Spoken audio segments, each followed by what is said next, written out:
Okay, I see a few people coming in, but I think we'll go ahead and get started. It's great to see a number of familiar faces joining us again today. And for those that may be new to the APCAW webinar series, very glad that you were able to join us today. My name is John Daigle. I'm a professor at the School of Forest Resources at the University of Maine and director of the APCAW Center, and very pleased to offer this webinar today to share some of the research that's going on currently around ash.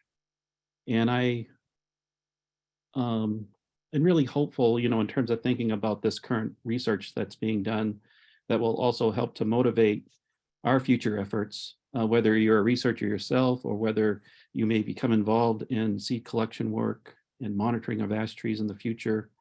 I really feel that some of the research that is going on really brings hope, and hopefully we'll have some discussion of some of this today. The way we've organized the session is we're going to have two presentations. The first presentation is a joint presentation. We'll go through the presentations, maybe answer maybe one or two questions that have come up specific to that presentation, but we wanted to save the last half hour for discussion. And I have Nate Siegert, who's going to help moderate some of our discussion after the two presentations. So if you have questions or thoughts and you want to add them to the chat space, we can monitor that and bring that up also during the discussion at the end of our presentations today. So just a reminder, if you've just joined, if you can keep yourself on mute, that would be great as we go through the presentations.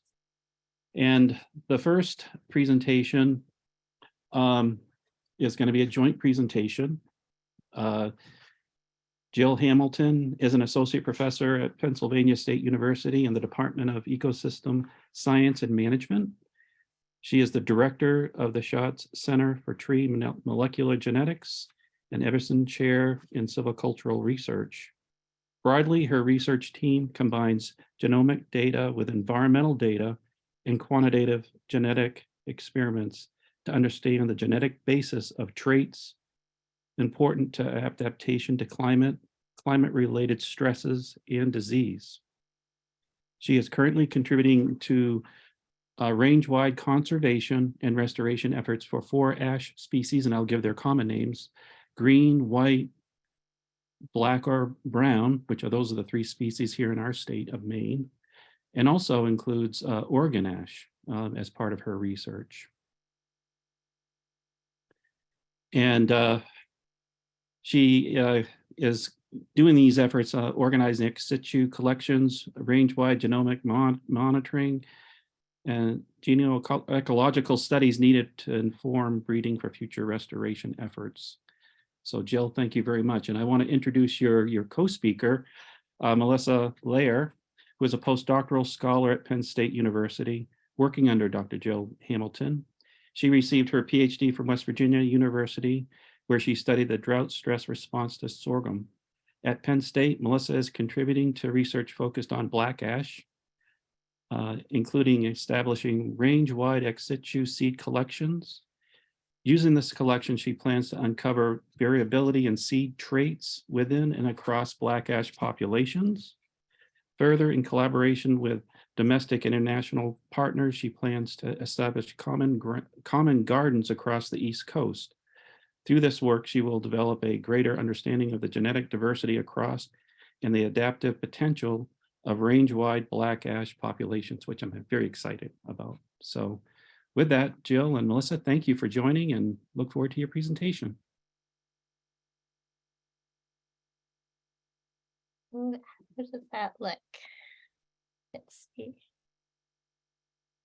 that look okay, John? Yes, it looks good. Great. Well, thank you so much to John and Ella and everyone for coming today and for inviting us. It's a real pleasure to be here. And I wanted to start out just to give a little bit of a background on who we are at the Schott Center for Tree Molecular Genetics, and what we do and how we think about genetics in conservation and restoration. So I'm in a very fortunate position. I get to work with a number of outstanding young researchers that are extremely passionate about conservation and restoration in a changing climate. And so the work that we'll present today represents a lot of really cool stuff by a number of graduate students, undergraduate students, and postdoctoral scholars that work here at Pennsylvania State University. And what we do is we integrate field research, experiments in the field, and molecular work to inform both conservation and restoration objectives. So why do we think about genetics in conservation? Well, ultimately, the reason that we think about genetics and conservation is we think that this is an opportunity to make linkages between the past, current, and future for species. So ultimately, when we think about linkages to this past, we can think about genetics as a means to understand species relationships. And so we use our genetic understanding of things, and for example, our understanding of green ash to inform how we might conserve genetic variation or use genetic variation in brown ash or black ash. So the linkage to the past using genetics provides us a really retrospective view of the evolutionary history of taxa. And we also use genetics to understand current standing genetic variation. This provides us with a real contemporary understanding of within population genetic variation, between population genetic differences that might be important to adaptation currently and into the future as things change. Which brings me to my last point, where we really do like to think about the future for many of our species in both how we conserve genetic variation today and use our understanding of genetic variation and environmental variation to predict maybe how species will respond to future conditions and how we need to preserve that genetic variation so species can evolve in response to future conditions. So when we think about conservation genetics, from our perspective, we really aim to preserve 4 genetic scales of biodiversity. You might think about different scales of biodiversity from the landscape level, from the habitat level, from the species level. We think about it from the genetic level. And so we think about genetic differences among species. So the genetic composition that varies across species. So this is why we study multiple ash species, because we can learn from comparing genetic data across species, from green ash to white ash to black ash to Oregon ash. We also look at population level genetic variation, and we use different metrics to tell us a little bit about population health from a genetics perspective. And this includes understanding genetic diversity, inbreeding, the level of relatedness within a population, effective population size, or essentially the size of a population. And we look at this both at the population level and at individual levels themselves. And this tells us a lot about the health of our populations. How connected are our populations? How large are our populations? Do our populations have the ability to withstand stress and adapt to changing conditions? So ultimately, we leverage a lot of different tools, including population genomics, quantitative genetics, and spatial analyses, really to ask different questions about how genetic and environmental variation together influence the expression of traits important to adaptation. And really, our goal is to understand these relationships to make timely and informed decisions for conservation and restoration, particularly in the context of a changing climate. So today, we'll tell you a lot about our interdisciplinary approaches for conservation and restoration. And we'll tell you a little bit about the different approaches where we're incorporating genetic data in thinking about how we approach conservation collections, how we use genomic monitoring to assess the health of our populations on the landscape today, and ensure that we have seed for current management and for restoration into the future. And this is where I get to hand it off to Melissa, who's going to talk now more about some of these specifics that I've discussed. Thanks, Jill. So Jill earlier on in her talk talked a lot about genetic diversity and how we can assess it and how we can preserve it. And one way that we are able to do that is through ex situ collections. And the word ex situ means off-site or away from its natural location. And from a plant perspective, that can consist of living plant material in botanical gardens or arboreta, as well as seed collections in seed banks. And the seeds themselves can be incredibly valuable, especially when these collections are comprised of samples from at-risk species. And this is the case for black ash, which will be a large focus of what I'm talking about today, because like the other species in the Fraxinus genus, they are at risk due to the emerald ash borer. And because of this risk and our desire to really have a broad representation of the range, it's important to sample broadly to make sure we have as much genetic diversity as possible. You're good for the next one. And thinking about our seeds as a library, we know that libraries house really diverse genres of books from years ago to the present day. And we can think of the seeds as the same in the same way that they're a genetic library. They have these unique stories that are shaped by their genetic backgrounds. You can go to the next one, Jill. Therefore, when we are establishing these ex situ collections, it is incredibly crucial to sample broadly because we're sampling from different populations, different trees within those populations, essentially a lot of genres and subgenres. So that will really offer us a robust representation of that existing genetic variation across the species range. You're good. So what's really important to acknowledge about establishing these collections is that they require collaboration. And we've been so lucky to work with great groups of people, including the National Tree Seed Center, the USDA, the US Forest Service, and many non-government volunteers that have played a large role in helping us establish the rather extensive ex situ collection of black ash seed that we have now. And what's really important with this collection is we can preserve the standing genetic variation and also assess the variability across the black ash range, really offering us a snapshot of what's existing. The tricky thing about trees is that they don't recognize state, country, province borders. And that's why it's really crucial to have these collaborations. And we can see this for black ash. Its range is depicted on this map here in this dark gray color. And we can see the range spans northeastern America as well as parts of southern Canada.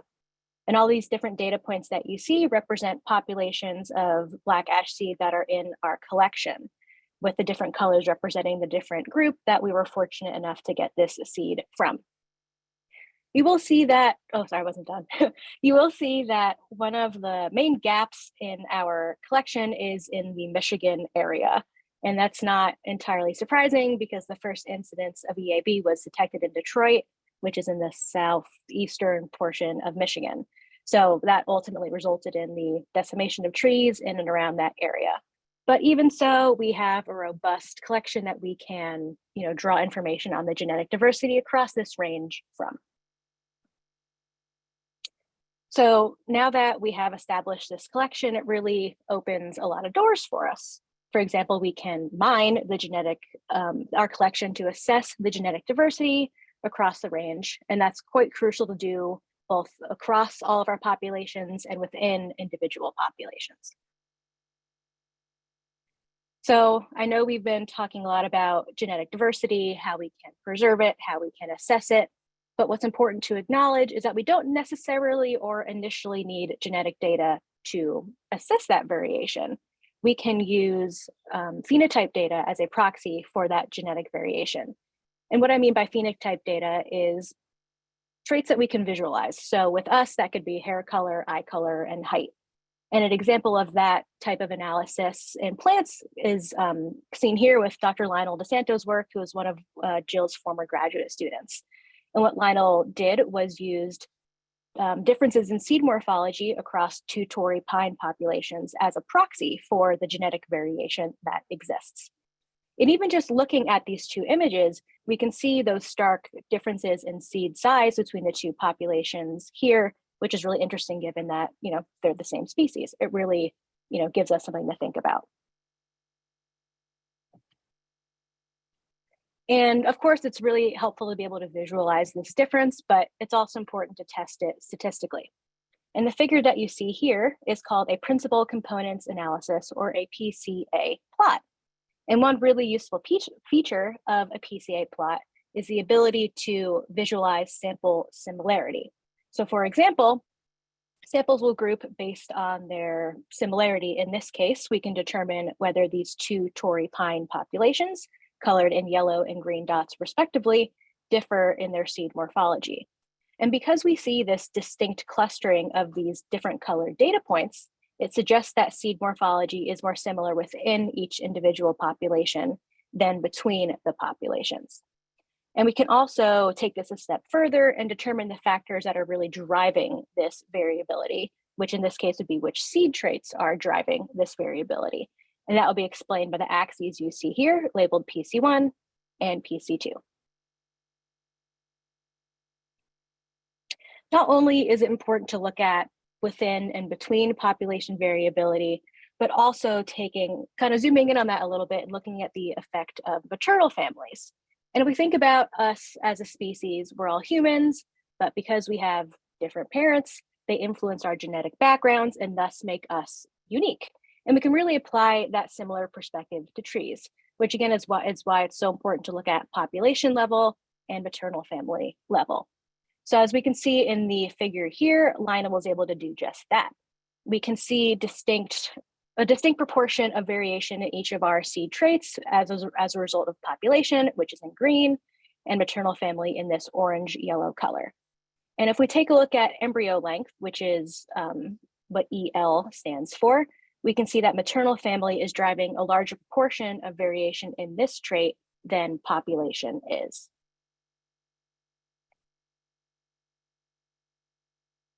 So using this experience with Tory pine as a foundation, we plan to take a really similar approach in our black ash population, using seed morphological characteristics as a proxy for genetic diversity. So the largest image here you see in front of you is a sample X-ray of one of our black ash populations. And these X-rays are being analyzed in collaboration with Lucy Anderson, who is one of the undergraduate researchers in our lab. So what we're most interested in determining is how the proportion of both insect damaged and unfilled seed, which you can see here in green and blue, as well as how the size of the seed in red and the size of the samara in yellow varies both across all of our black ash populations and within a single population. And what this will really let us do is, without genetic data, assess the genetic diversity that exists across the range from both broader and narrower perspectives. And with this, with this data, we can again mine our collection in the targeted capture of genetic variation, particularly within and between populations. And that's really what we're aiming to do with our black ash population, to determine where across this range this diversity is lying. And this information has really broad implications for restoration, conservation, and other related efforts. So using our seed collection, it really gives us the opportunity to take this a step forward and establish a living collection of plants. And with this, we can, again, assess phenotypic variability across the population and across the range, but this time from a whole plant level. However, because there are multiple factors that are driving this phenotypic diversity, for example, environment of origin and genetic background, we need to use an approach that allows us to disentangle these two factors, how these two factors are influencing morphology. And if we take a look at an example in Sitka spruce, you'll see on the left different populations of Sitka spruce, and you can see quite obvious discrepancies in their height. And on the right, you'll see a single population of Sitka spruce, which again has, some fluctuations in their growth. And because all of the plants you see, all the trees you see in this image were grown in the same environmental conditions, it really suggests to us that these growth differences are genetically driven. And again, has implications on the adaptive potential and, other genetic diversity related factors. So the opportunity to disentangle, these effects in our population is best done through provenance trials. And what these consist of are planting our populations in distinct environments. And with this replicative planting, we can again uncover the impact of genetics, the environment, and a combination of those two on phenotypic variability across the black ash range. As of right now, we plan to establish these plantings in Tennessee, in Pennsylvania, and Ontario, Canada, which is what those 3 yellow boxes on our map represent. And these 3 locations do offer quite distinct environmental conditions, which, again, offers us that opportunity to disentangle the genetics and environmental components of the phenotypic variability that we are likely going to see across the black ash range, as well as offer insight into the adaptive potential of some of our populations, which has significant implications for restoration. With these living collections, we are really able to answer a lot of important questions, such as how different are black ash populations across the range. So for example, is the genetic library of a Minnesota population similar to that of a New Brunswick population? And if not, how have these populations evolved across the range?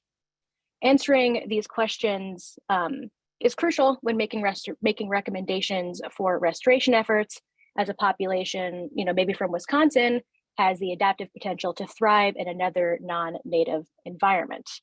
But we can really only answer these questions by establishing these provenance trials. And although Jill and I are incredibly excited to make that happen, we are still in the early steps of that process. So because we're starting with seed, the first thing we have to do is mature the black ash seed. So in nature, the black ash seeds fall off the tree in the fall, about mid-October, and they spend the next year maturing. However, it is obviously not October, and we are fortunately now able to mimic those conditions in a greenhouse setting. So the first step of this stratification process involves keeping the seeds at about refrigerator temperatures for 3 months, and then room temperature for another 3 months, and then back in the fridge for 6 months, kind of mimicking what they would be experiencing in nature. And currently we have about 450 individuals in stratification. And in the picture here, you see me holding about 8 of those individuals. So given the timeline we're at now, we're really hoping to begin the germination process in May of next year. Okay, so this is where I take over a little bit again. So in addition to collecting range-wide ex situ collections for these species at risk, one of the things that we've also been doing is collecting alongside our seed is collecting leaf tissue. Now, many of you may have heard from me and said, when you're out collecting some seed, can you also maybe collect some leaves from the maternal trees that you're collecting from? And the reason that we've been asking people to do this is because with those leaves, we extract the DNA, and essentially what we're doing is creating a genomic passport for those maternal trees that are contributing to our ex situ collections that we're putting into storage.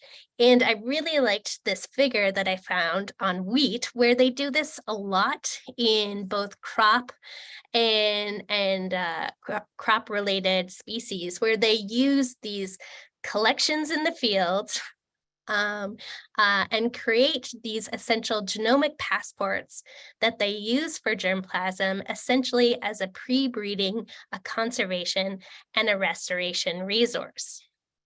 So what we're currently doing with partners from across the country is assessing range-wide genomic diversity.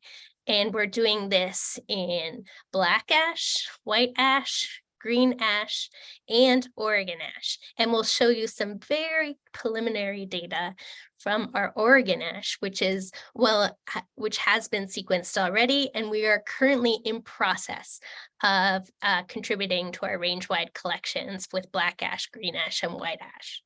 So the ongoing projects that we have today is we're working with partners to really break down genetic variation range-wide for these species that addresses both short-term, long-term, and ultimate goals for species that are at risk due to emerald ash borer. We know that many of the populations or individuals where we're sampling have already been hit by EAB. So we're using, and some areas have not been hit by EAB. So we're using our understanding of standing genetic variation today to tell us a little bit about the genetic variation that the populations have today to respond to future conditions, and to assess if there are genetic differences across the range that will allow us to prioritize future ex situ collections and to incorporate those genetic differences in the establishment of breeding programs that consider EAB resistance. So what does this actually look like? Well, on the bottom left, you can see Wyatt Williams, who was out there last Friday sampling Oregon ash for us.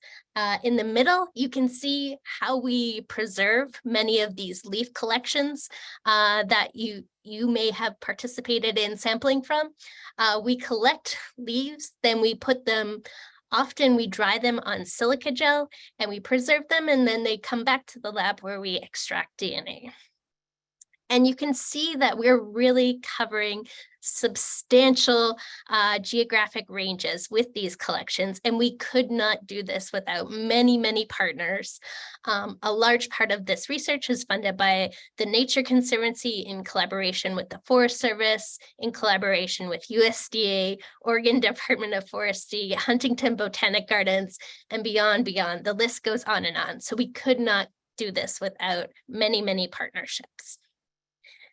What does this look like today? Well, we have a lot of teams that are out in the field pairing living collections with areas where we know ex situ collections have been taken, or where ex situ seed collections will be taken into the future. And what we do is we collect these leaves, we bring them back to the lab and extract DNA. In addition to natural populations, we're also extracting DNA from previous common garden experiments in ash that were established prior to emerald ash borer. In 1978, many provenance trials or common garden experiments reflecting range-wide variation in green ash and white ash were established in the United States.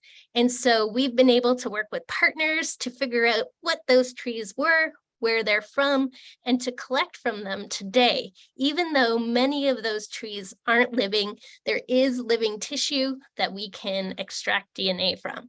So the great thing about these trees that were planted in 1978 is this represents genetic variation prior to the presence of EAB, range wide. And so we can compare our contemporary collections with genetic variation post EAB in many regions to understand how genetic variation may be changing in response to the emerald ash borer.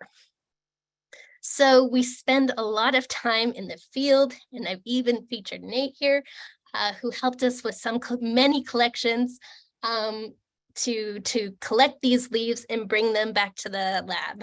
What does it look like in the lab? Well, we work with lots of different undergrads, and this is where we get into high throughput data. So we spend a lot of time in the lab, and then we spend a lot of time with our computers pairing our genomic data to really understand genetic structure and genetic diversity for these species across their range.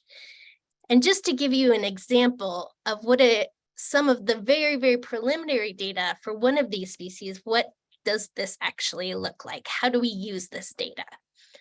Well, here's an example with Oregon ash, which is a collection that we completed last year. The other 3 species we have ongoing currently, and we just have very preliminary data from our first run of genomic data. And so what you can see here is each of these red points represents a population that was sampled across the range of Oregon ash. Each population includes 20 individual trees that were collected at that site to give us an understanding of genetic variation at that site.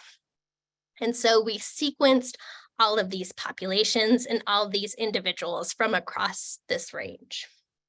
Again, this is a partnership between many individuals. Huntington Botanic Garden, USDA, U.S. Forest Service, Oregon Department of Forestry were key to helping us do this research. And just to give you an idea of what very preliminary genetic data looks like, here we have an example again of a principal component analysis. But in this case, we're looking at genomic data range wide for all of these individuals. And I've just color-coded individuals representing California, Oregon, and Washington, so you can see where they're coming from.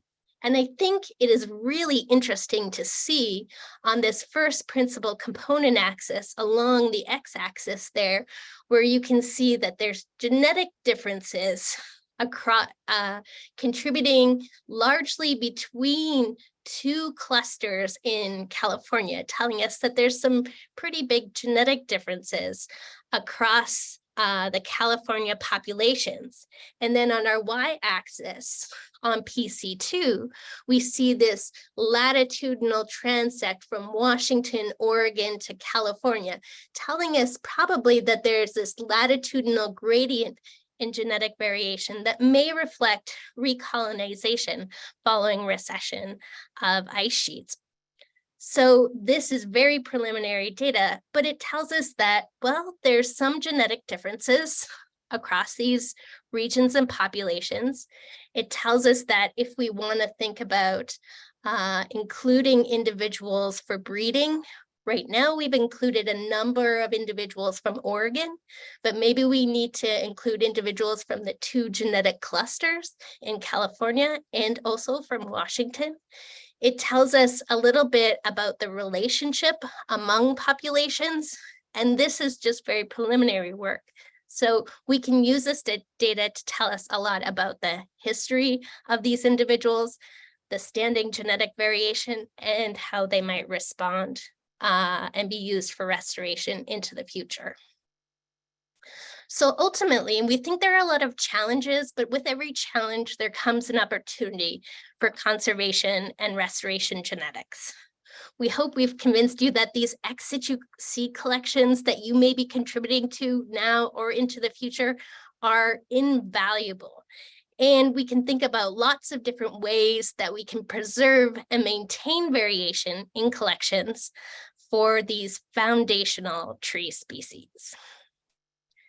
We also hope we've convinced you that these ex situ seed resources can be leveraged to establish provenance trials or common garden experiments to really understand genetic differences across populations, across the range that will be needed for future restoration planning. and that ultimately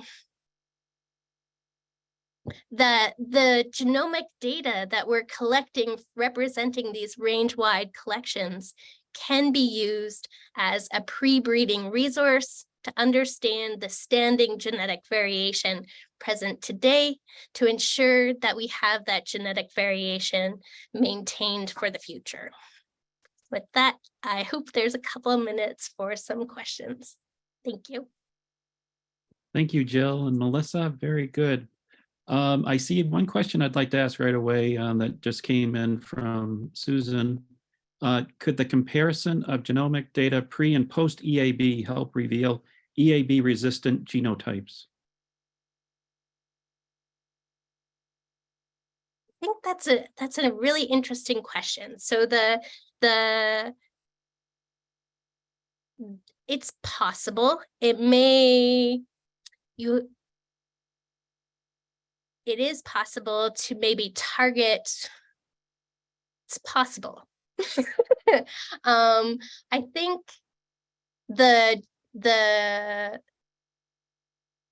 in areas where EAB has been hit, we're getting different age classes of individuals. So it's a younger age of trees that we are collecting in a number of those regions. So we don't know if necessarily those individuals would be EAB resistant or if they were in the seed bank and weren't of an age where they were hit. So it's not absolutely certain that they will give us information on EAB resistance, but they will tell us how things are changing, and we may be able to hypothesize some relationships. Great. And I think that actually gives a nice segue to the next presentation with Jennifer. And also just, looking at some of your graphs and looking at maybe more spots where we could contribute here in the Northeast and Maine in terms of future genetic studies. I'm really looking forward to our partnership in the future to do work here in the Northeast. It looks very promising. So I want to introduce our next speaker, Jennifer Koch. She is a research biologist with the USDA Forest Service Northeast Research Station in Delaware, Ohio. She has an MS and PhD in molecular genetics from the Ohio State University. Her career in the Forest Service has focused on the genetics of host resistance to invasive insects and pathogens, developing methods to identify, propagate, and breed resistant trees for restoration of urban and natural forests.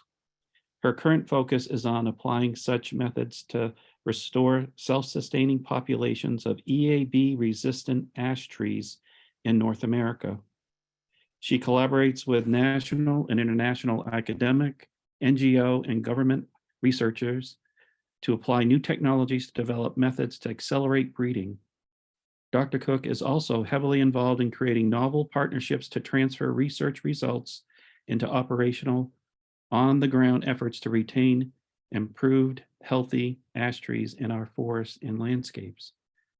So Jennifer, thank you very much for joining us.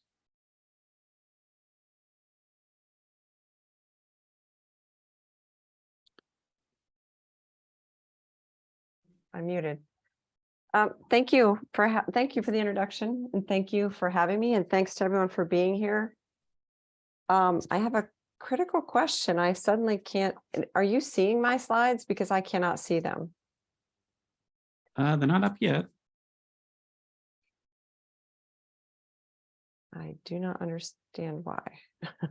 It was showing you were at the end of your presentation.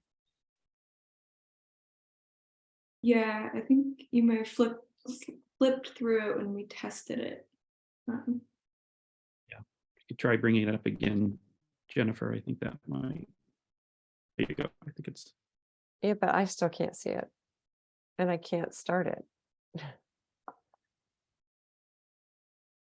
I would exit out of it and then open PowerPoint.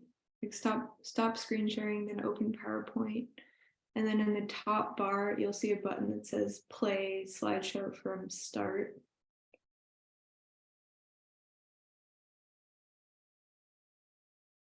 And then hop back over to Zoom and screen share it.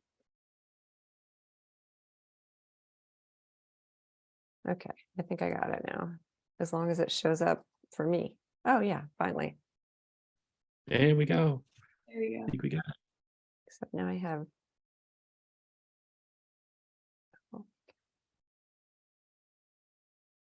Okay.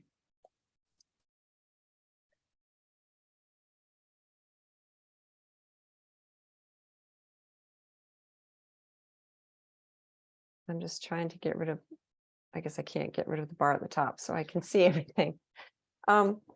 So again, thank you for joining and hanging out. I'm really excited to share our research on breeding for EAB resistance ash species, and I really do think it is the future of ash in North America. So I'm going to talk a little bit about that. I'm also going to talk a little bit about how you can get involved with helping to conserve ash. Before I go any further, I just wanted to point out all of the other names I have on this slide. Again, like Joe was saying, this type of work is very labor intensive and it requires a lot of partners. I can't fit them all on one side, so I've just included the main ones here, and I'll try to point out others as I go along. So I'm sure, as everyone is aware, EAB is a really bad thing, and it kills ash trees very quickly. And because of that, we have green, white, black, blue, and pumpkin ash all listed as critically endangered species.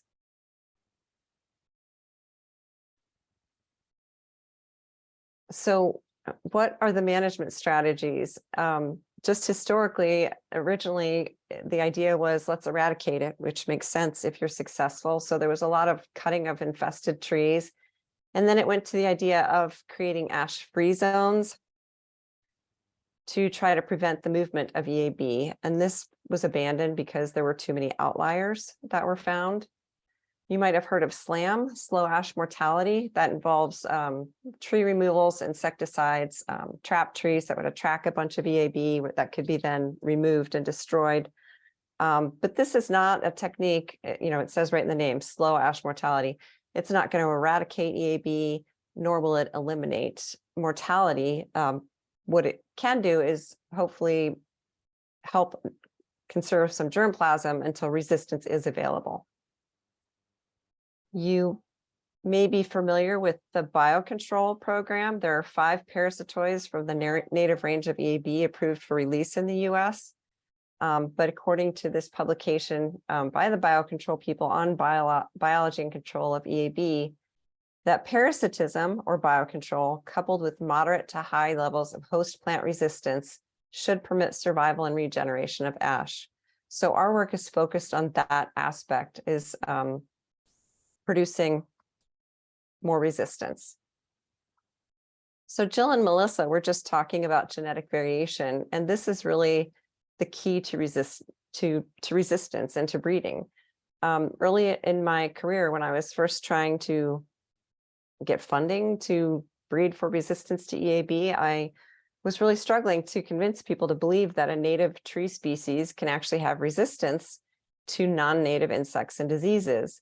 But the fact of the matter is that our natural stands have lots of genetic variation, and this has been the basis of tree improvement programs for decades, not just for disease or insect resistance, but also growth traits, timber production, a lot of other things.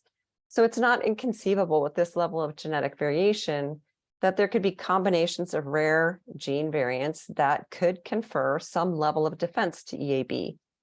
Maybe there are genes that have evolved to defense of a native pest or some other stress, but we'd expect them to be rare because there's no selective advantage to have any of these variants until EAB arrived. And most importantly, there's other known examples. We know of beech bark disease resistance, resistance to the hemlock woolly adelgid, and white pine blister rust. Out west, there are 7 western pine species that are all have resistance breeding programs, and many of them are deploying improved resistant material. And that is also an invasive disease. The other thing I wanted to point out that I've run into a lot is this misunderstanding of what resistance actually means and what it might look like, especially from a genetics perspective. What does useful genetic or useful resistance look like?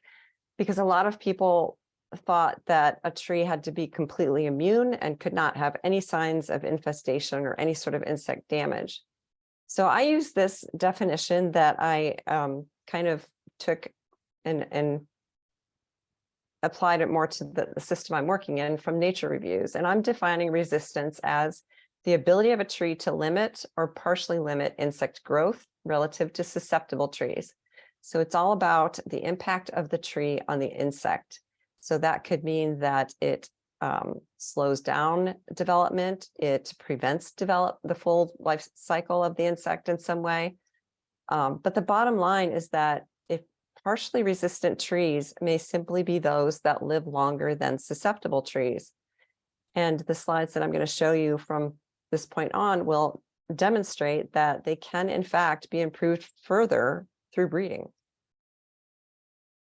So again, with genetically diverse populations, we expect this whole array of phenotypes ranging from the whole spectrum, from susceptible to partially resistant to resistant.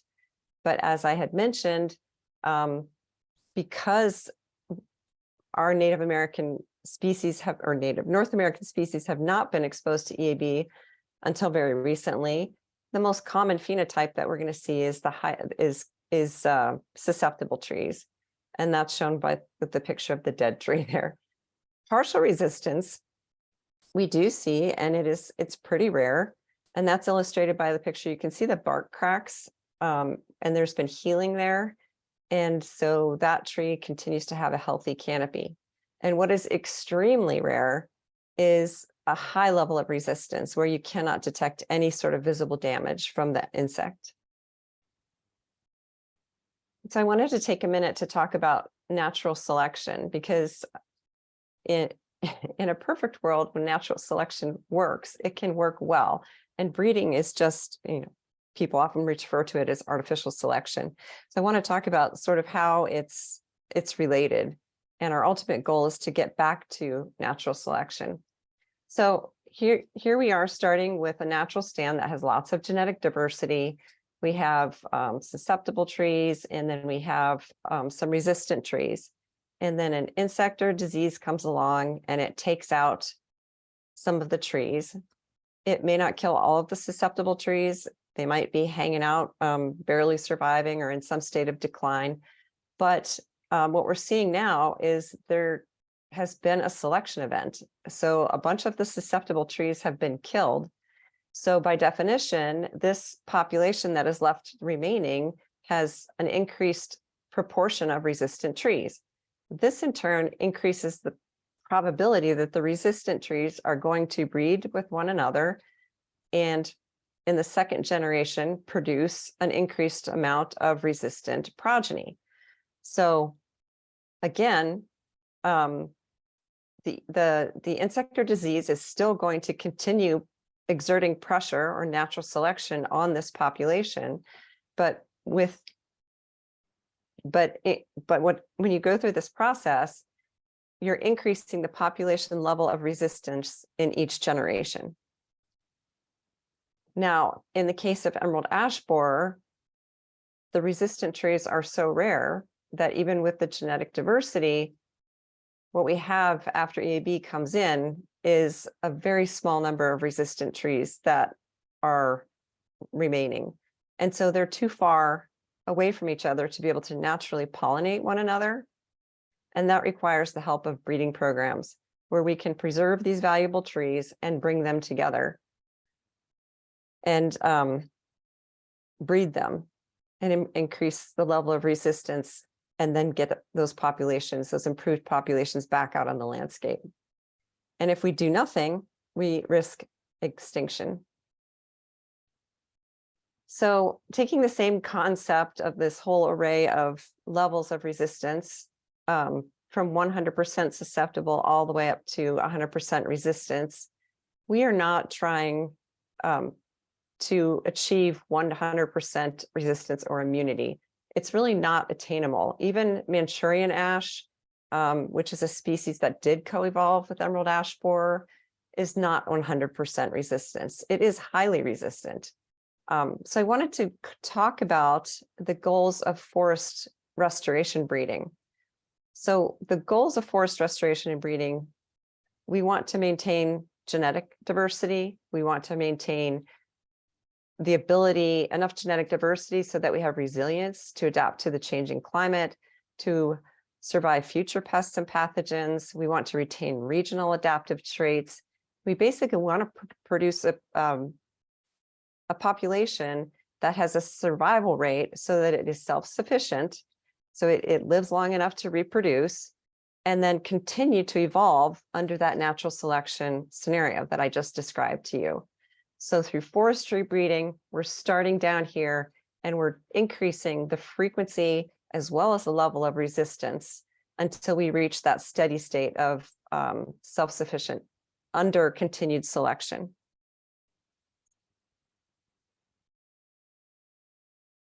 So how did we first find out about what we call lingering ash trees? And this was done by my colleague, Kathleen Knight, working with many of her partners. She was focusing on, she established monitoring plots throughout the state of Ohio, and then we had partners that had plots in Michigan. And so in Southeast Michigan and Northwestern Ohio, not too far away from the core zone of the EAB outbreak, there was 250 plots with 83 sites. And in this area, green ash is the dominant species. White ash is also quite prevalent. Blue ash is present, but not as common. And black ash is definitely not common in these areas, although there were black ash included in some of these plots. So there was somewhere around 15,000 trees monitored. And the bottom line was that within 6 years of the initial EAB infestation, greater than 90% mortality of ash was detected. And about 50% of those trees were dead 2 years after the first exit hole or any sign of EAB was found. So the one thing I wanted to point out is that we don't know for sure if this same trend will remain in areas that are farther north and with higher densities of black ash. There are temperature differences that could potentially prolong the life cycle of EAB. So I think that it's going to be important that we monitor black ash, and we may have to change some of the criteria that I'm going to talk about that we've used for green ash. But again, in these plots, we primarily had green and white ash. So this is a slide of Kathleen showing what is happening as EAB goes through a stand, and how we've used this to define how we select lingering ash or trees that may have some resistance. And so the green line is representing the percent of ash trees that are alive. You can see it's declining. The purple line is representing the EAB population based on trap trees. So as the EAB population increases, we see a decline, a pretty quick decline of surviving ash trees. And then once the ash trees are very close to zero, all the mature ash trees, these are all trees greater than 10 centimeters DBH, diameter at breast height, the EAB population very quickly also kind of crashes.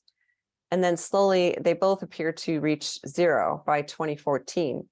But what Kathleen was seeing in these plots is that she was still detecting an occasional EAB on her traps. So they seem to be persisting in smaller saplings, or maybe some of the adventitious sprouts from trees that were already counted as dead. And what we are looking for when we're looking for lingering ash is for this mortality rate to level off. And we want that to be level off for another 2 years before we start making selections. And that's typically about 4 years after 50% mortality has been reached. So again, selection criteria, you want areas long infested by EAB, trees that are large enough to have been infested during peak EAB, so 10 centimeters, 10 inches diameter at breast height or larger, because we know EAB has some size preferences. When you have high enough levels of EAB, they'll attack all sizes, but when they have a choice, they do have preferences. We want healthy canopies, as you can see in these pictures, and we want them to be alive for at least 2 years after mortality rate has leveled off, or 4 years after 50%. The other reason I showed these pictures is we were worried that, okay, these might be escapes, but just to illustrate what we're seeing is these really healthy trees right next to trees that have been killed by EAB. And there's one thing we know about EAB is that it's very good at finding ash trees. So we didn't think it was just escapes. So once we find trees that meet our criteria, the next step is to collect scion. This is just showing that process, and then bringing them into the breeding program. And to do so, we have to graft them. We usually use a process called hot callus grafting because the trees are stressed because they do get attacked by EAB. And hot callus grafting seems to overcome some of that stress. We just have better success with it. But then once we get a healthy graft going, we can use traditional bud grafting to get more replicates for more experiments. And then we have this greenhouse full of grafted replicates. The next step that we wanted to take was to then put out clonal replicates of these trees that were selected in the field to test them to confirm that there was EAB resistance. And we did this at 2 different sites. One is at our long-term partner, Holden Forest and Garden in Northeast Ohio. And then we have one in Delaware, Ohio, which is where I'm located. We used 10 grafted replicates of each genotype. We had 40 lingering green ash selections and 8 lingering white ash selections, along with known susceptible grafted green and white ash controls. So the idea being that we can then sit around and wait for about, based on what we're seeing in Michigan, somewhere between 15 and 20 years for the EAB population to, which in this area has already crashed, to build up again to actually start causing mortality in this planting. So that doesn't sound like the best thing to do, is sit around and wait for that to happen. So confirming things in the field is necessary, but what we really wanted to do was come up with a screen that could give us information quicker. So we worked with our entomologist colleagues, and they rear adult EAB. They sort them into mating pairs, and then the females who like to lay their eggs in bark cracks, they use a screen on the top of the container, and on the other side of the screen is a coffee filter. So the female will put her ovipositor through that screen because it makes her happy. She must think it's like a bark crack and it's a protected area. And we end up with these coffee filters of eggs being sent to us. We cut out individual eggs and we place them on the test trees. We're very aware of keeping the densities that are on each tree as equal as possible, despite the size differences of the trees. And we usually start with at least 3 grafted replicates of each genotype. After 2 weeks, we go back and check the eggs to see if they have hatched, and then we can mark right on the outside of the graft where the entry hole was. And then 8 weeks later, we go back to that entry hole, and then we carefully dissect through the feeding gallery. And on the picture on the left, you can see this big, fat, juicy L4. That's the 4th instar larvae out of the 4 developmental instars. But we're much happier when we see this very short little gallery on the right-hand side that ends up with a tree-killed larvae. So it's not causing nearly as much damage to this tree as all of the galleries that you see in this tree. So over the several years that we've been doing these tests now, we have detected significant differences in larval weights, larval development, and the proportion of larvae killed by host defense responses. And to summarize that and focusing on the tree-killed larvae, these are the first selections of green ash. Each bar represents an individual tree, and I'm looking at the proportion of tree-killed larvae. So you can see in all of these orange bars, they all met the criteria, the field criteria for selecting a lingering ash. So they were all healthy, large, healthy survivors in long infested areas. And so you can see some of these trees killed no larvae, some less than 10%. And from other studies that I'm not going into today, we also know that there's adult preferences that can contribute to a tree being a lingering ash. And those include adult feeding preferences and oviposition preferences. So that might be part of what we're seeing here. We're interested in our breeding program in keeping trees with both mechanisms, but we do think that the tree killed phenotype, the ability to kill larvae and prevent them from doing damage, is probably going to be a more durable trait. But anyway, if we keep looking across the green ash selections, eventually we're hitting about 20-25%, all the way up to 45%. And then I put in here 2 of our black ash selections. They were 30% and about 45%. And for reference, I have Manchurian ash, and that's a species that did co-evolve with EAB and is actually highly resistant to EAB. And in this experiment, it killed 80% of the larvae. So if you think about it, if you are at about 25% tree killed larvae, 1 out of 4 larvae, or 50% of the larvae that enter the tree, if they die very early on, they're going to cause a lot less damage than the other counterparts in the stand. And that could explain why these trees can live longer than the rest of the trees in the stand. And as I've said before, breeding allows us to combine the best genes and get improvement with each generation. But I did want to point out that, again, I had said we don't expect every tree to be resistant in a breeding program. Much like you and I don't expect our children to look exactly like us, or we are not exactly like our parents. When you cross the 2 trees, you expect the genes that the parents carry to segregate among their progeny. So in some cases, like on the far right, this dead tree, it didn't get any of the good resistance genes from either parents.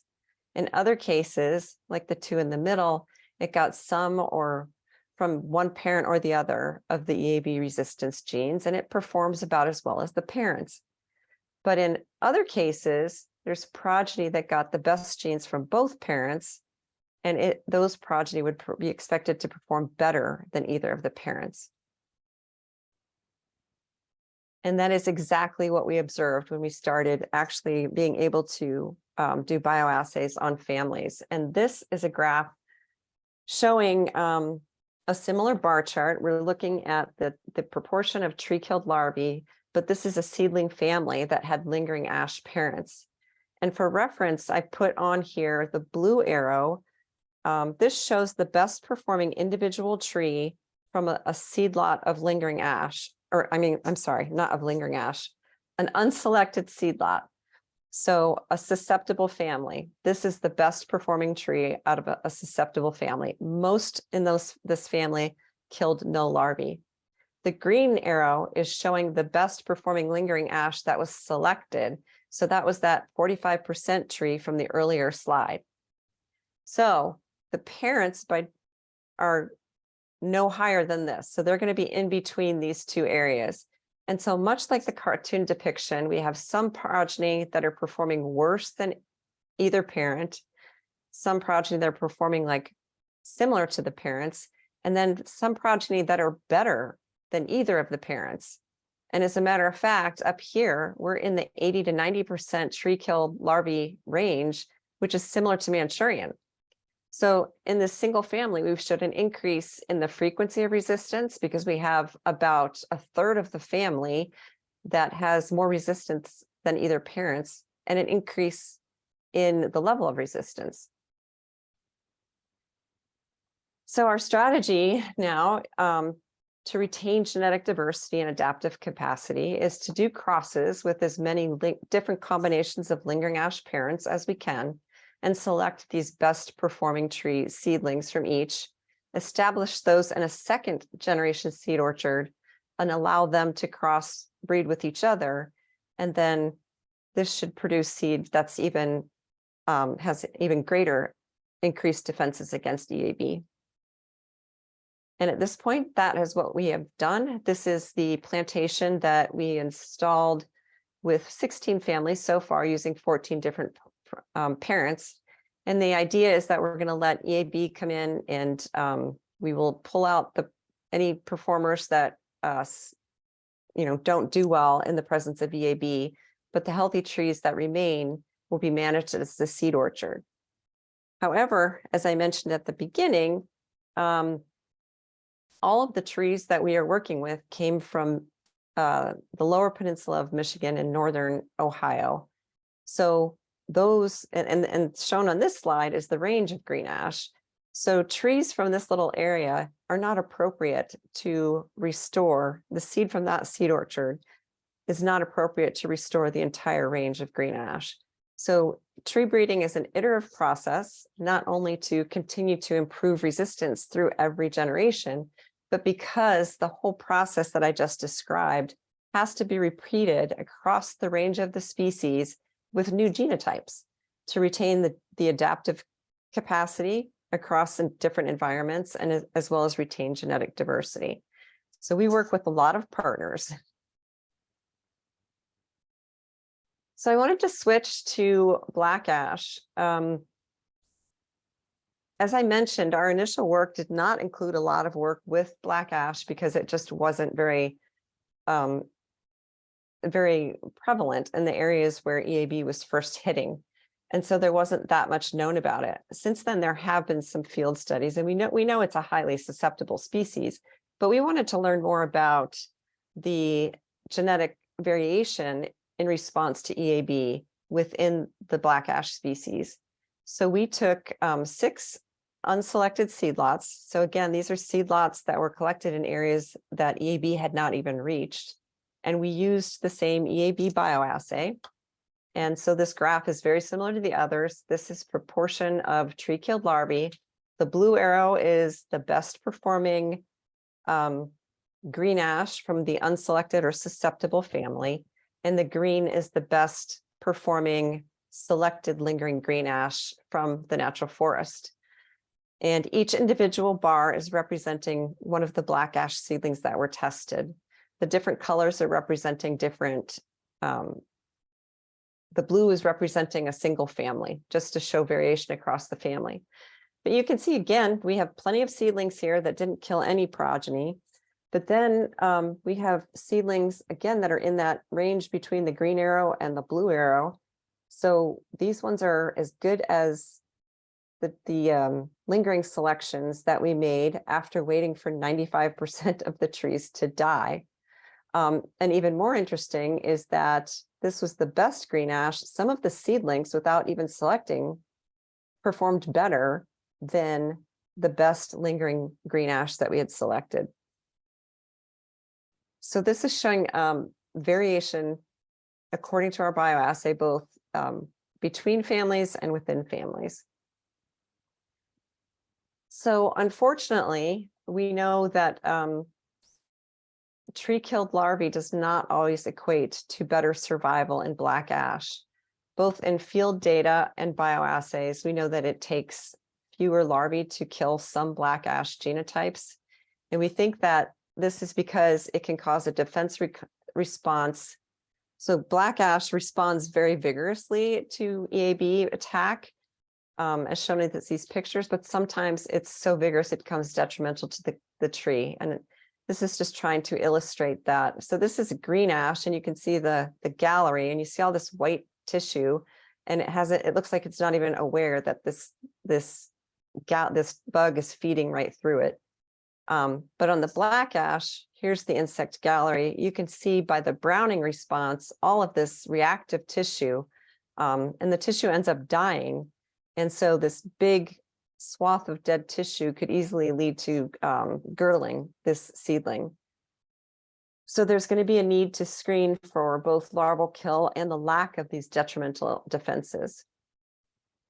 However, there's still an opportunity for the potential of proactive breeding to enable us to be able to plant EAB resistant black ash before EAB actually arrives.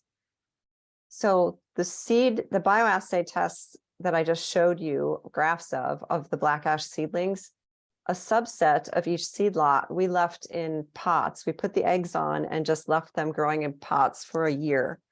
And we had 1 out of 50 of those survive the 1-year bioassay. And that's compared to less than 1 in 1,000 green ash that survive in the field. And in our bioassays that we've done with unselected green ash seed lots, again, that's a much improved survival rate. According to the bioassays, 25% of the black ash that we tested had higher rates of killed larvae than the best lingering green ash selected. So it may be possible that instead of waiting for 95 or more % of black ash to die, we can collect and screen open pollinated seedlings now. The other thing that may be an advantage is that black ash is very closely related to the emerald ash borer resistant Manchurian ash that co-evolved with emerald ash borer. There was a comparative genomics study that identified 53 candidate genes that were associated with emerald ash borer resistance in Manchurian ash, and all but 14 of those are also found in black ash. When we did a more expanded diversity panel, including just 30 more genotypes of black ash, 4 of those 14 missing candidate genes were also found in black ash. So if we keep searching, we may be able to find more, and we may be able to use these to do some selective breeding to stack these genes within black ash. So it may be possible using genomic techniques to develop some sort of a rapid screen to identify these black ash parents for seed orchard development. Now, I should say that this is very preliminary work. So though I would expect that the success of something like that is at least 10 years from now, if not more. So where we are now, what are the options for conserving black ash genetics? Well, you can do nothing and let nature run its course and tolerate the consequences. You can conserve seed to plant later or for research, but the breeding options are post-EAB. So if EAB has already gone through, then you replicate the process that I just described that we did primarily with green ash. You wait to identify the survivors, graft them, place them in breeding populations or clone banks, and make your controlled crosses to eventually pick the best performing progeny to make a seed orchard with. But before EAB, you can establish genetically diverse gardens just through seed collections. You might want to reserve some of those gardens for germplasm conservation and use insecticides. But then you could sacrifice some of those gardens and just let EAB come through and select. Again, that natural selection, let EAB do the selection for you. So that would take a longer bit of time, but at the same time, we're making progress and conserving germplasm. So I did want to comment back on how breeding integrates with management strategies. Since I started with that, I wanted to say that breeding and gene conservation are highly complementary, as I just pointed out with some of the things that we can do with open pollinated seed. Eradication in advance of EAB, if possible, that should be avoided so that we can actually locate these lingering ash trees. Of course, we don't want people leaving hazard trees hanging around where they could potentially harm people or possessions. Parasitism, though, as I said at the beginning, coupled with moderate to high levels of host plant resistance, that'll be a good integrated pest management strategy. And resistance will also play an important role. So we're very optimistic about this approach, even though it is very laborious. We at least know that it can work and produce improved populations. So actions you can take to help conserve ash species. If you have land with ash or you're a land manager, you can identify and inventory those areas, and you may want to focus on areas with high density of ash in preparation for EAB coming. Collect ash seed for both conservation and research, and monitor for symptoms of EAB, because that date of knowing when the first EAB arrives drives the monitoring that we need to do to help select lingering ash. So in areas where you can avoid preemptive ash removal, you can then monitor the EAB infestations, ash mortality rates, and start identifying lingering ash, report and preserve these lingering ash, working with partners. lingering ash are stressed and they will go on to die. I've showed one in this picture in the bottom. It was killed in a wind event. But I can also tell you that from our research, we have parent trees that only lived for about 2 to 4 years past the rest of the population. But when we did crosses with them, they still made good parents and produced improved populations of seedlings. I didn't keep track of time. I'm assuming I'm running out of time. I listed a couple of resources. The US Forest Service resources, if you just Google search tree search, you can find all of our publications. I put up the main resources and of course the APCAW, which you're probably aware of since they're hosting this webinar. And I also wanted to mention treesnap.org and monitoringash.org. And finally, again, this kind of work cannot be done with a lot of partners and a lot of help, and most of all, a lot of funding. And so we are very appreciative of the generosity of the agencies and organizations who have funded our work.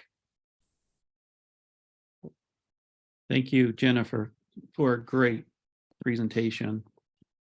And I wanted to just let you know that the webinar is scheduled to go to 2:30, and we may be able to stay a few minutes over, but I did want to have a little bit of time to introduce you to Nate Siegert, who can facilitate a few discussion questions, hopefully before he needs to leave. I know he needs to leave right at 2:30. So Nate is a forest entomologist with the U.S. Forest Service in Durham, New Hampshire. The primary goal of his work is to understand the behavior and ecology of forest insects and to utilize this knowledge to maintain healthy, productive forests and better manage forest ecosystems. He is broadly interested in the ecological and evolutionary aspect of plant-insect interactions, population dynamics of forest insects, and invasive species biology. His current responsibilities include providing a wide range of forest health leadership and technical assistance with invasive forest insects, such as emerald ash borer and spongy moth, to tribal, federal, state, and university partners and land managers. So Nate, if you can stay on the line here for another 5-10 minutes, that would be wonderful before I know you need to leave. Yeah, thanks, John. And really thanks to Jill and Melissa and Jennifer. That was a great overview of the role genetics can play in ash and ash conservation. There are some questions in the chat that we can get to right away. If you have any other questions, feel free to add them into the chat, and if we don't get to them over the next few minutes, we could probably reach out to you individually and answer some of those questions. So Jocelyn has an interesting question about basket trees that I think I wanted to get to right away just because of the black ash connection. And her question is, has there been any comparison of ash basket quality trees and the level of resistance or susceptibility? And she follows that up with meaning if less susceptible or less overreactive black ash trees are developed through seed selection and breeding, will they produce the quality of wood needed for basketry? Jill or Jennifer, do you have any thoughts on that? Yeah, we don't have enough resistant black ash trees that are the size that is needed for basketry. And from what I understand,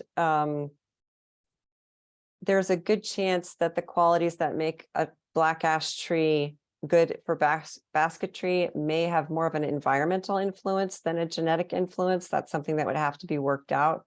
But I think as long as the breeding program is incorporating a lot of genetic diversity and we're planting and restoring black ash to the places that these basket quality trees were growing, that we should still be able to accomplish that goal of both EAB resistance and basket quality trees.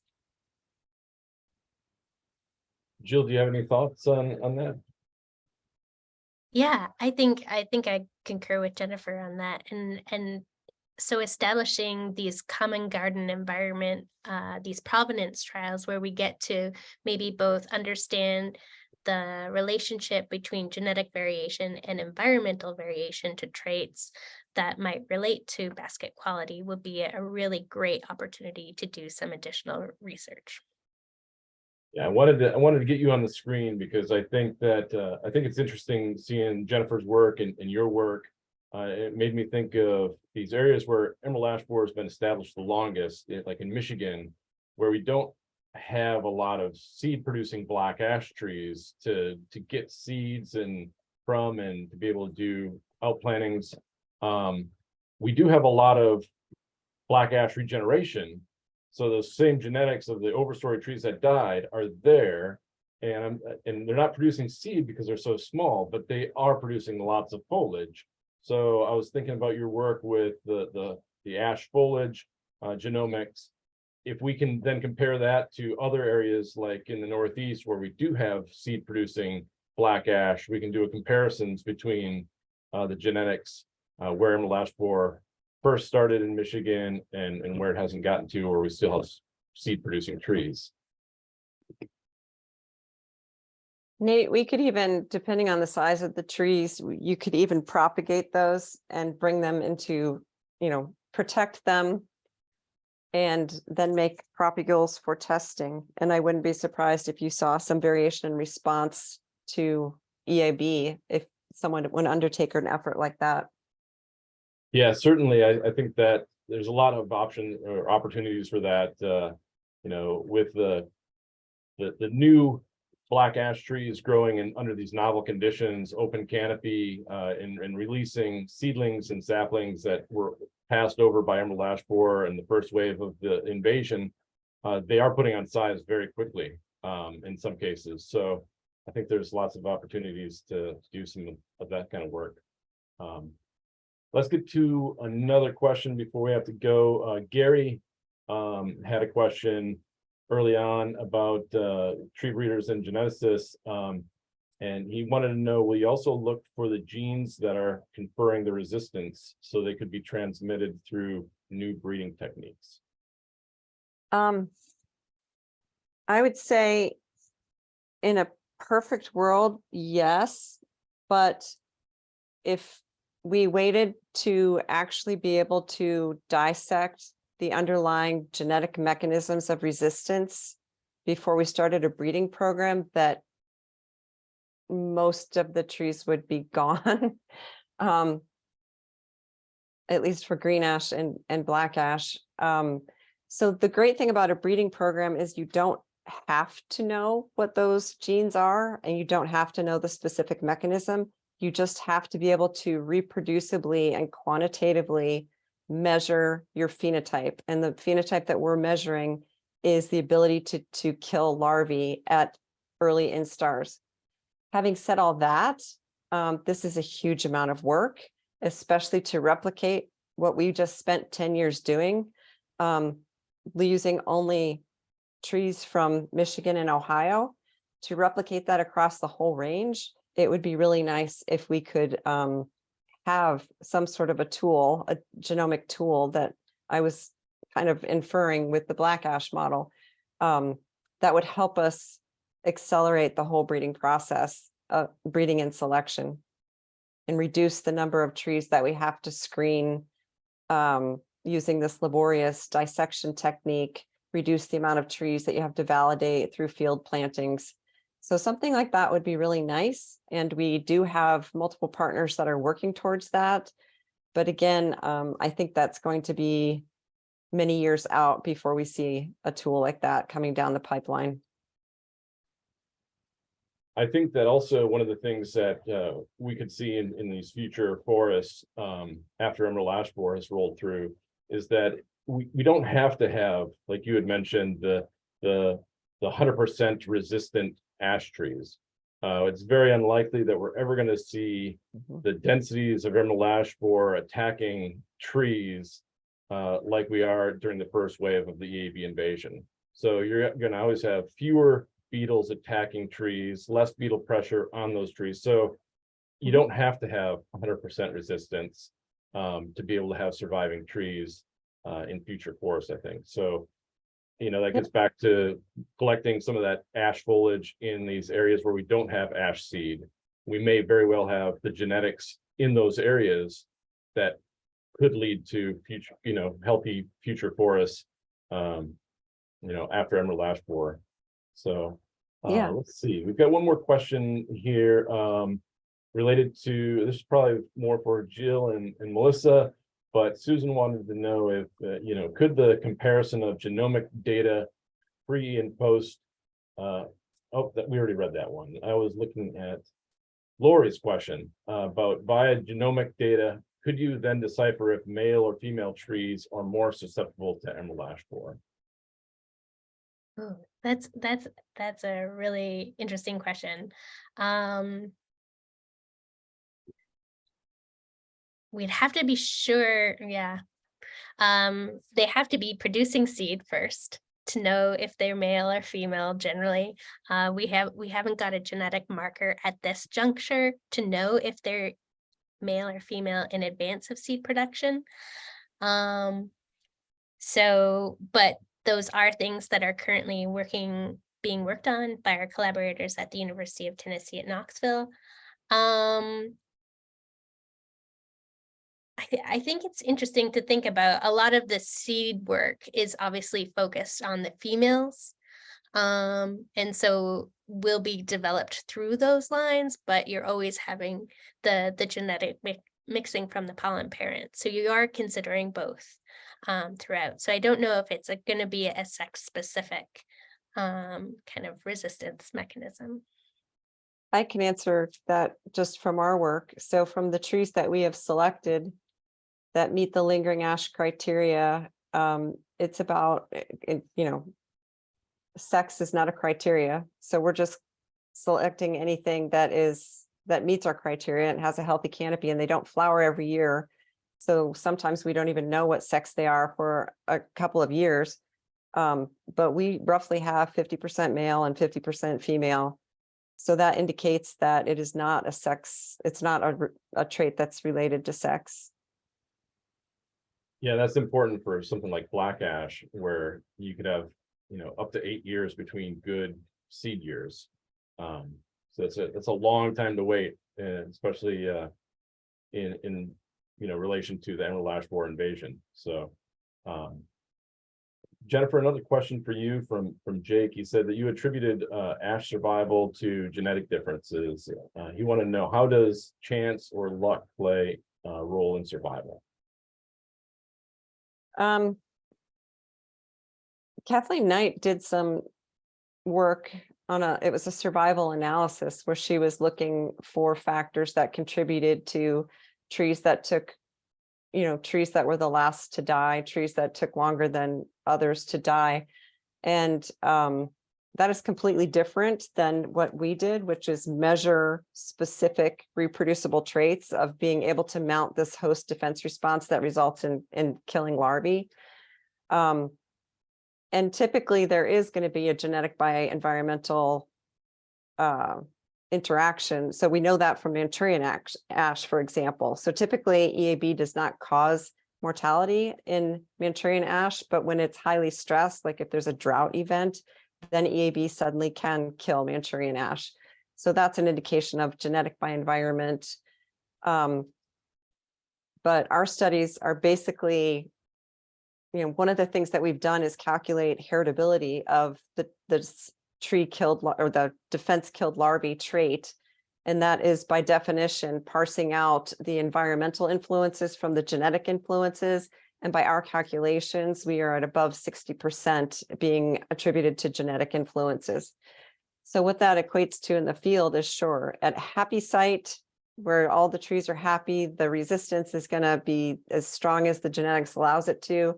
At a less than, appropriate site, then the resistance, even though it has the same genes, may not perform as well. Great, thank you so much. Well, it's 2:31 according to my clock. So John, do you want to say any last words? Yes. Yeah, thank you, Nate. Yeah, thanks, Jill, Melissa, Jennifer, Nate, for leading the discussion here at the end of the webinar. I hope those that have attended today appreciate the work that's being done around ash research, and also provides a little more motivation, as we've had our latest webinar that Tyler led around the inventory of our ash stands. And a lot of our future webinars are targeted towards the action steps that Jennifer talked about in terms of seed collection, work, possible monitoring for lingering ash, et cetera. So I think we've got some momentum that I think helps build on some of the research efforts, and hopefully partners here in the Northeast can become more involved with some of the research efforts into the future. So it's also helping to facilitate ideas here, at least at the University of Maine, and where we might want to be going in terms of research and collaboration, which I think is very good. So again, I want to thank everyone who joined today. And if we didn't have time to get to your question, please email us and we can direct your question, I think, to the speakers who presented today, and they'd be happy to help answer your question. And I look forward to seeing some of you again on our next webinar. So everyone have a great day. Thanks for having us. Thanks, everyone. Great, thanks.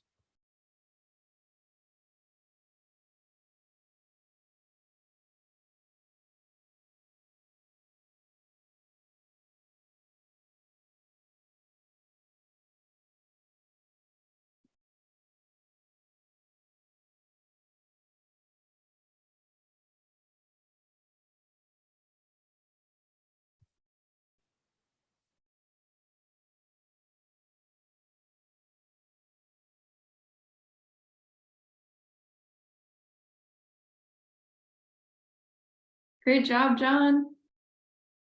Yeah, good. I guess you can stop the recording. Or does that cut us off if we